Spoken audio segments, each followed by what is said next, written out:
So hello friends, welcome to Learn Services. This is Ram Soni. UPSC के लिए OBC non criminal certificate को लेकर कई सारे फ्रेंड्स के मन में थोड़ा डाउट है, इसलिए उन्होंने क्वेश्चन पूछे हैं। बहुत सारे कमेंट्स आए हुए हैं, तो आइए इन क्वेश्चंस को डिस्कस करते हैं।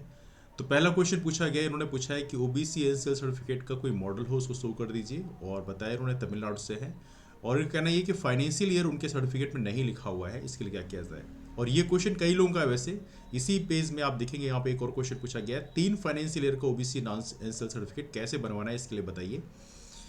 वो देखिए, जैसा कि आप लोग जानते हैं कि जो हमारा यूपीएससी का नोटिफिकेशन आया था उसमें प्रॉपर तरीके से लिखा हुआ था ओबीसी के लिए कि आप पिछले 3 साल से नॉन क्रिमिनल होना चाहिए, तभी जाकर आपको ओबीसी माना जाएगा, ओबीसी एनसीएल माना जाएगा।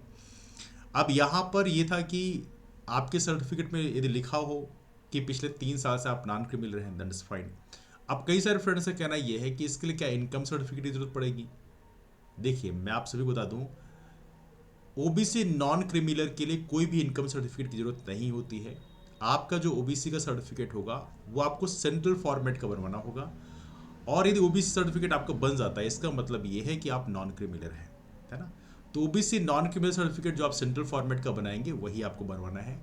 इन केस अप्रूवल अथॉरिटीज ने यदि लिख कर दिया है कि पिछले 3 साल से आप नॉन क्रिमिनल हैं, दैट इज फाइन।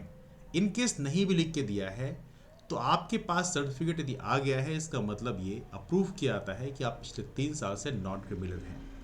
तो जो भी सर्टिफिकेट आपके पास में सेंट्रल फॉर्मेट का है, उसी के माध्यम से अपने यूपीएससी के फॉर्म को फिल कर दीजिए। अभी आपको परेशान होने की जरूरत नहीं है। जब आप डिटेल्ड एप्लीकेशन फॉर्म भरेंगे मेंस के टाइम में, उस समय ऑलरेडी आपके पेरेंट्स का स्टेटस आपसे पूछा आता है।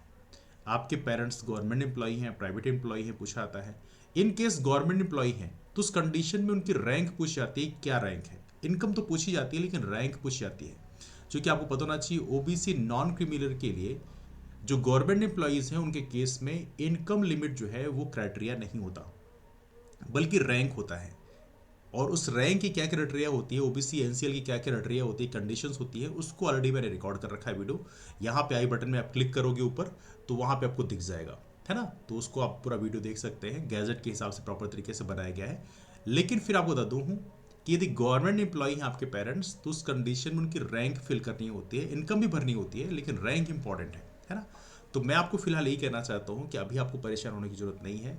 आपको सिर्फ इतना परेशान होना है कि यदि आपके पास स्टेट फॉर्मेट में है तो उसको आप सेंट्रल फॉर्मेट में कन्वर्ट करा लीजिए एज अर्ली एज पॉसिबल। यदि आप ये करा सकें तो बहुत अच्छी बात होगी। एंड सर्टिफिकेट के फॉर्मेट में इन केस कहीं 3 फाइनेंशियल का जिक्र नहीं किया गया तो उसका आप लोग परेशान होने की जरूरत नहीं है। आपके पास सर्टिफिकेट आ गया, इसका मतलब ये है कि आप ओबीसी नॉन क्रिमिनल हैं। तो ये रहा हमारे इस क्वेश्चन का जवाब। आपके पास तो फर्दर कोई क्वेश्चन है तो आप लोग पूछ सकते हैं। एक क्वेश्चन और बता देता हूँ, इसमें पूछा है इन्होंने, यूपीएससी सीएससी का के लिए लोकल लैंग्वेज में स्टेट वाला चलेगा कि सेंट्रल का इंग्लिश वाला चलेगा। देखिए, सेंट्रल वाला ही चलेगा।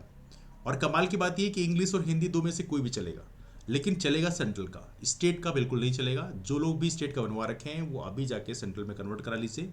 थोड़ा सा वकील से बाहर मिल लीजिए, वो हेल्प कर देते हैं आपकी इसको जल्दी बनवाने में, तो you can get help from them. लेकिन आप सेंट्रल फॉर्मेट का बनवा के अपने फॉर्म को फिल करिए और निश्चिंत होकर पढ़ाई करिए।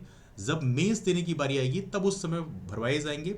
और वैसे भी आपको एक्यूरेट इन्फॉर्मेशन भरनी है, डीओपीटी बाद में अब वेरीफाई भी करता है, तो इसलिए आपको सही इन्फॉर्मेशन ही डालनी है। और यदि आप नॉन क्रिमिनल हैं then you will get the benefit. Alright, यदि आपके मन में कोई और डाउट्स हैं तो आप नीचे कमेंट करके पूछ सकते हैं। साथ में टेलीग्राम ग्रुप है लर्न सर्विसेज, वहाँ भी आके पूछ सकते हैं। तो चलिए मुलाकात करते हैं फिर, तब तक के लिए bye bye, take care, have a wonderful day, keep moving forward and take care, that's all, thank you.